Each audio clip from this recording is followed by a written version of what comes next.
त डिभेस नदिने हो भनेर पनि एउटा केटी खोज्दै मलाई हो कि नि त केटी खोजिहाल म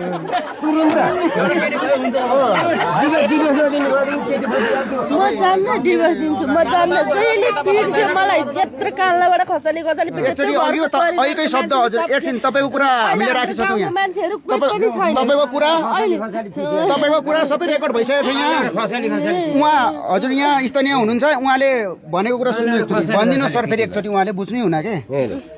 हजुर यस्तो कुरो है हुनु त हामीले सबै कुरो देखा चाहिँ छैनौँ यहाँ तपाईँहरूले जे बोल्नुहुन्छ त्यसको अनुसार हामी बोल्ने हो र यहाँ देखेको अनुसार कुरा गर्ने हो अनि कानुनले के भन्छ त्यो अनुसार हामी जानु राम्रो हुन्छ अब तपाईँ जुदियो झगडा गरेर भाग्यो हामीलाई त्यो थाहा भएन कसरी गयो कसरी आयो कसरी झगडा पर्यो त्यो पनि हामीलाई थाहा छैन तपाईँ दुईजना साक्षी हुनुहुन्छ र त्यहाँ सामाजिक हिसाबमा को कतिजना मान्छे साक्षी हुनुहुन्छ त्यो अनुसार अब तपाईँले जुन कुरो उहाँलाई कसरी छोड्नुभयो के गर्यो तपाईँलाई पिट्यो या चुट्यो हेप्यो त्यो हामीलाई थाहा भएन होइन र विशेष गरी हामी देख्दछौँ उहाँले भन्नुहुन्छ मेरो आफ्नो मान्छे हो मसँग प्रमाण छ उसलाई नलगी म जान्न अब तपाईँ जान्नुहुन्न भने तपाईँ म जान्न भन्यो भने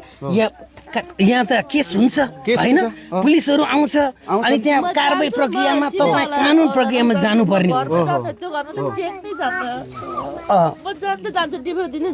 ठिक छ हो तपाईँसँग मन परेन तपाईँले इच्छा भएन श्रीमानको पनि इच्छा भएन मिलमिलाप भएन भने तपाईँहरू चाहिँ भिन्दै बस्नु पनि सक्नुहुन्छ है त्यस कारणले गर्दा स्वतन्त्र तपाईँहरूले पाउन सक्नुहुन्छ तर यहाँ बसेर अनि फेरि म चाहिँ जान्न यताउति तपाईँले जबरजस्ती पनि गर्नु पाउनुहुन्न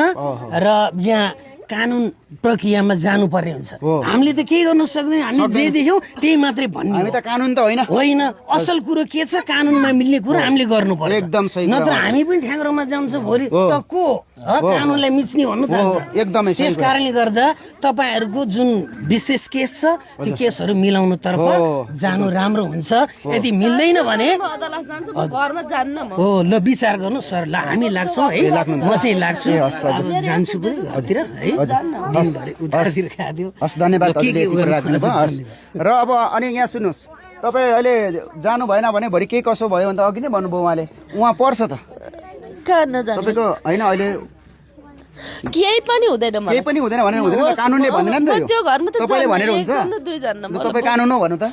कानुनले भन्दैन नि त त्यो म बरु सिधै अदालत जान्छु डिभोर्स दियोस् मलाई त्यति भएर छुटकारा मलाई अति पनि मरेन बस्नु ल भोलि बिहान डिभोर्स गर्ने अनि जाने केलाई चाहिँ उ गर्ने हो नि त ले अब केले चाहिँ अरे हामी चाहिँ खर्च गरी चाहिँ अरे यहाँ आउनु हो त ले हो त यहाँ सबै समाजले हेरिरहेको छ भोलि बिहान छोडिदियोस् मलाई म डिभोर्स दिन मात्रै जाने म त्यो घरमा जानु समाज हो क्या भोलिको दिनमा अब तपाईँले पक्का पनि यहाँ त छोड्नु नला समाजले भनेको कुरा पनि तपाईँले मान्नुपर्छ क्या हो त समाज यत्रो जना छ सबै समाज दिएपछि चाहिँ अरे उहाँको हातमा नै चाहिँ भनेदेखि त गाडीमा चाहिँ लिएर जाने अनि उहाँले त भोलि डिभोर्स चाहिँ दिने उहाँले त उहाँको त बिहे दर्ता भएको कारणले तपाईँले नछोडेको होइन भोलि तपाईँ केही भएको खण्डमा त उहाँले जेल हालिदिन्छ मान्छेले तपाईँको माइती हाल्ले मेरो छोरीचेली कहाँ लगिस् भनेर उहाँलाई मुद्दा हाल्दै त उहाँ जेल जाँदैन त्यस कारणले त फार्से त हुनु पर्यो त्यही भएर मलाई डिभोर्स दियोस् म अदालत जान्छु म त्यो घरमा त जाँदै जान्न कहाँ जाने त अनि कहाँ जाने त जान्न जेसु होस् म जान्न म त्यो घरमा होइन कहाँ जाने चाहिँ कहाँ त लु भन्नु यहीँ बस्ने कि यहीँ बस्ने हो यहाँ त बस्नु पाउनु लु उसो भने त होइन माथि त भित्र जाने कुरो त हुँदै हुँदैन ल खोजिनु पर्यो केटी पर्यो नि त नि त दिने हामी डिभोर्स दिने डिभोर्स दिने अरे बुहारी दिने भनिराख्नु भएको छ त दिने डिभोर्स किन नदिने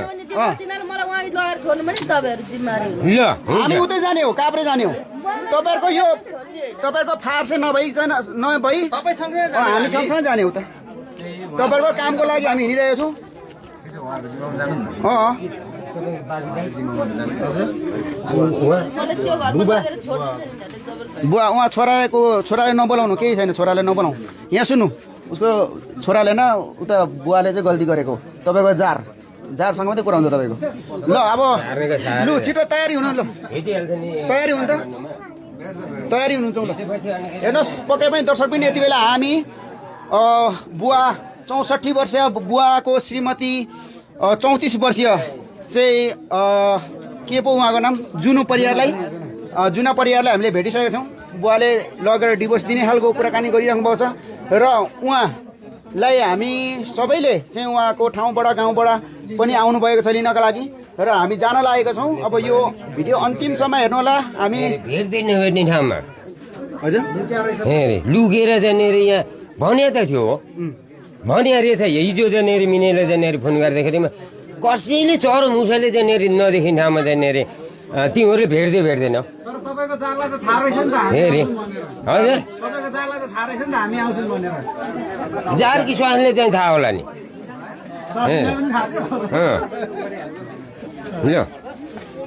लु अब के गर्ने त बा लिएर जाउँ होइन लिएर जानु पऱ्यो भने त नि डिभोर्स मागेपछि दिनु परेन अर्काको लु के छ लुगा किन रुनुभएको यहाँ छोडेर जानुपर्छ भनेर ल अब नजाने भए केटी खोजिदिनु अरे परेन त मेरो त घरमा बिजो परेन ओहो भन्दैछ त जानु केटी त किन नहोदिनु बाबु सानो सुत्केरी हुँदा त लिएर आइथ्यो आमा ल्याइदिएको थियो तर बाबु ल्याएको थियो पहिला गाउँमा तर बिहे दर्ता छैन नि त नि बिहे दर्ता छैन नि त उडाने अगाडि पछाडि चाहिँ मैले लिएर आएर चाहिँ त ठुलो मान्छे नहोने हेरे थिएन ल्याइदिस् कहीँ पाए थिएन ल्याइस् मलाई बाह्र केटी तपाईँ पनि त आउनु भयो त त्यसरी अनुहार थिए ल्याइस् दिदीले भनेको त साह्रै गुण गरेको अरे त हो तपाईँको दिदी बोल्छ है यहाँ दिदी बोलोस् त्यो पनि ल छिटो तयार हुनु ल ल छिटो उता लुगा लाउँछ बुवा नजानु न ए फकाउने लु फकाउनु पर्यो फकाउनु लु जानु आमा यो पो हो त माया यो मायाको सागर मिलेर तराउला भने ए लो एकले फकाउँछ एकछिन दर्शक पनि यहाँ देखाउनु होला हामी मात्रै छैनौँ यहाँनिर सम्पूर्ण यहाँनिर हेर्नुहोस् यहाँ सम्पूर्ण हेर्नुहोस् यहाँका स्थानीय बासी छिमेकीहरू सबैजना हुनुहुन्छ यहाँनिर उहाँहरूकै साथमा चाहिँ हामीले उहाँहरूसँगै चाहिँ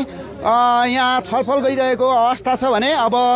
केही क्षणपछि हामी काभ्रेतर्फ पनि लिएर जानेछौँ र उहाँहरूको के हुन्छ त मिलन हुन्छ या बिछोड हुन्छ यो त हामी अहिले भन्न सक्दैनौँ र उहाँहरूको अन्तिमसम्म मिलन भएको या बिछोड भएको भिडियो पनि तपाईँहरू माझ ल्याउनेछौँ एउटा प्रमाणको लागि र यो ठाउँको ठ्याक्कै यो ठाउँ कुन ठाउँ हो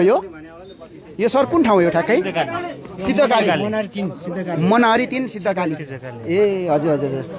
ल ठिक छ हजुरहरू पनि यहाँ आइदिनु भयो छलफलमा र यहाँ हाम्रो बुवाले फकाउँदै हुनुहुन्छ अब अन्तिम समय आइसकेको छ र फकाउँदै हुनुहुन्छ उता बुवाले ए ल फकाउँदै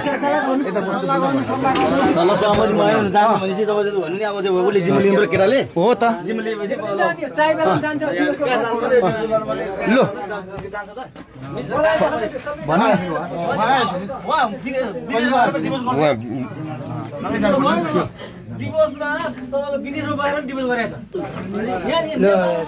तिमी लिन सक्छौ यो तिमी लिन सक्छौ अब बुढी अब दिनु भने नि अब बुढी नै हो जिम्मा त अब मैले नले कसले अरूले लिन्छ ए कसको बुढी अहिलेसम्म त अब बुढी कसको प्रमाण छैन होइन बुढी कसको हो त्यो छेक्नै पर्दैन नि तेरो चाहिँ फेरि मलाई हेरे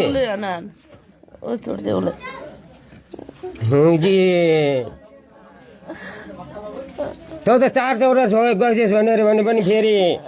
त तेरो मात्रै काठमाडौँ होइन तेरो मात्रै हेटौँडा होइन राजा हेरे म यसको घर जाने मर्नु पर्छ नि जान्न म जान्न भने चाहिँ जान्न बरु होस् मलाई यस्तो आउँदा जस्तो सजाय दिन्छ नि खोज्छु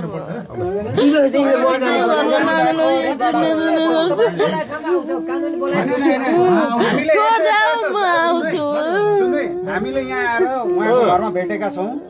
अब हामीले कि प्रहरीमा दिन्छौँ कि श्रीमानसँग लिएर हाम्रो पनि प्रोसेस हुन्छ नि त उहाँहरूकै कुरो हुनु पर्यो नि प्रहरीमा जिम्मा लगाइदिन्छौँ दुईजनालाई होइन ल प्रहरी बोलाइदिनु ल दुईजनालाई जिम्मा दिउँ उहाँले प्रहरी बोलायो अन्तिम भयो बोलायो ल ल प्रहरी बोलाइदिउँ त्यसो भने अब नजाने होइन भरे गएर पनि भरे तलमाथि के भने गाह्रो हुन्छ होइन बरु प्रहरीले विश्वास नि म लिएर जान्छु भनेर भनेपछि भएन ल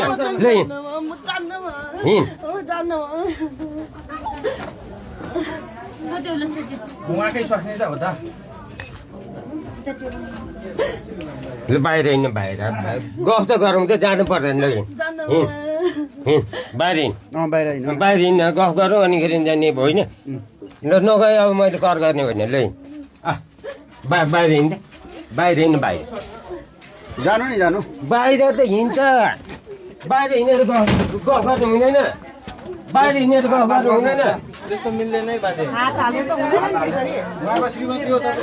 चुप्प लाग्नु न प्रहरी बोलाउनु प्रहरी बोलाइदिनु न ए प्रहरी नबोलाइकन हामी त त्यो छोड्दैनौँ न होइन अब तपाईँहरूले राख्ने हो भने प्रहरी बोलाउनु प्रहरीले लिएर ठिक छ ल ठिक हो त्यो नै बेटर हो बेटर त्यही हो अब प्रहरी आउँछ बुवा प्रहरीलाई भन्ने के कसो हो म तपाईँसँग छ दिए दर्ता के भन्दै हुन्छ त्यो खोर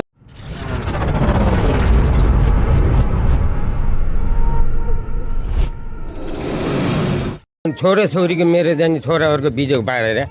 हेरे छोरा पनि जाम त निक्लेर गएछ नि म खान्छु गरेर भनेर तेरो सन्तानले भनेर हिँडेको हो नि म अस्ति जाँदाखेरि नि बस्छु भनेर बस्दाखेरि यसले मलाई कति निल टाउको यत्रो उनी गरेर राति मलाई कति पिटेको यसले अनि फेरि बोल्छेपल्ट नि यत्रो सुन्ने गरेर पिटेको त्यही भएर हिँड्यो त्यतिखेर कालीले मलाई हिँड्न नदिएर अनि पुलिस जान्छ हिँड्न नदिएर यिनीहरू रोकेर राखेर कागज बनाएर मलाई कागज बनाएर लु त मरे पनि बाँच्छ नि हामी अस्ति गर्दैनौँ भन्दाखेरि डिभोर्स ल्यायो भन्दाखेरि डिभोर्स नदियो मलाई त्यहाँको समाजले चाहिँ भनेको के छ भने भिडियोमै छ काम गर्नु पनि बुवाले दिन्न थियो काम नगरे यसले काम यहाँ सुन्नु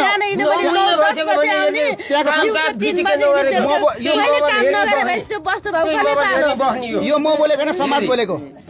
समाजले के भनेको थियो भने काम गर्नु पनि बुढो म टाउको दुख्यो भन्थ्यो सुत्थ्यो बुढो मान्छे काम गर्नु जान्थ्यो बुढो मान्छेले काममा पनि नजा भन्थ्यो माया गरेर पुलपुलाएर रानी बनाएर राखेको भनेर गाउँले भनेको हो है हामीलाई चाहिँ भिडियोमा पनि छ धर्म होस् भनुन् त्यो भनेर केही फरक पर्दैन कति दुःख गरेर हुर्का त्यो घरमा भन्दा बिहान खाए बेलुका के खाउँ भन्ने ठाउँमा आएर मैले कति दुःख गरेर यसले जोड्या होला कि मैले जोड्या होला त यो मलाई मात्रै थाहा छ